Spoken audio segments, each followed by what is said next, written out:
Hi guys, quick unboxing lang.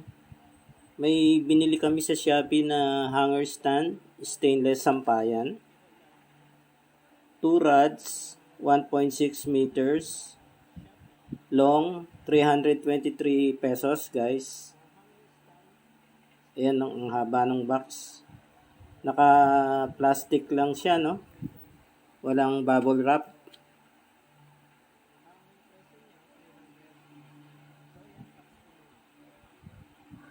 Bubuksan ko muna guys, no? Unbox ko muna. Yan. Susugatan ko lang yung plastic, no? Ng NT cutter.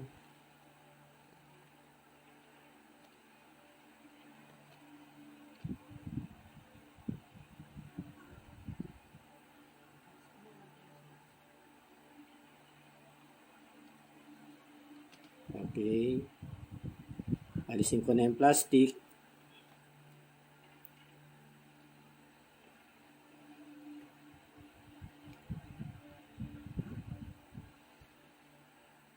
Lagay ko muna sa tabi, no? Then, ito,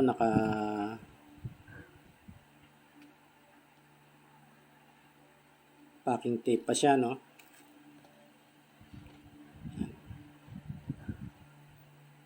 Putulin ko rin yung packing tape niya. Then, dun sa dulo.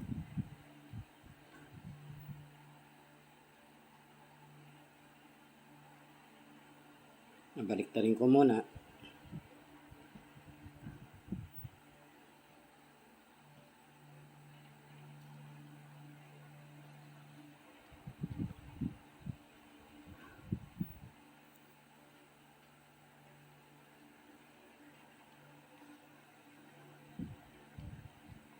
Dun sa kabilang dulo naman. Yan. Finally, yan. Nabuksan na. Yung pala itsura niya guys, oh. Ilalabas ko lang sa box.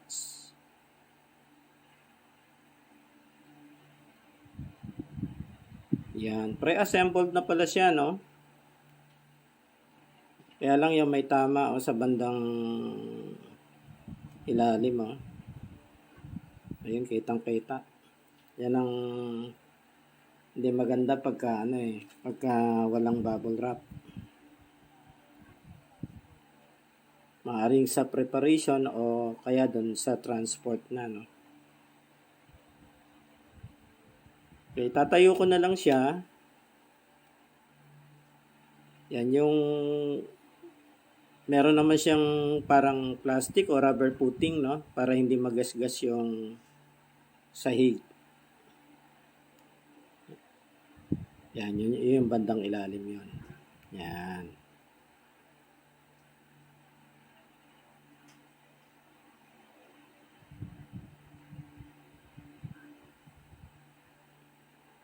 Okay. Sa baba ako mag-uumpisa. Ibubuka ko lang guys. Yan. Then sa taas, buka na rin sa taas, no? Doon din sa kabilang side.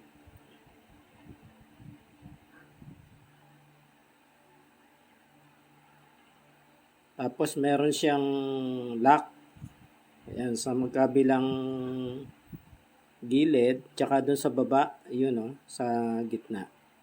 Ayan. Iuunat lang yun guys. Ayun. Ganyan na itsura niya guys, no?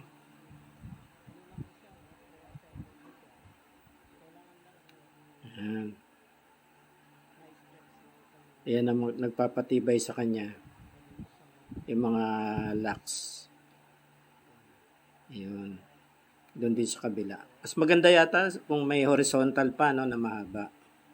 Para mas matibay.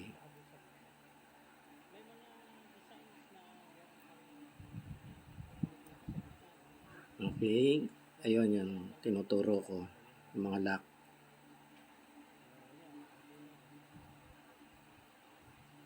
Yan. Stable naman siya. Ayun, na-stretch pa pala, oh. Tama na, stretch pa siya. Pwede paliitin, pwedeng pahabain.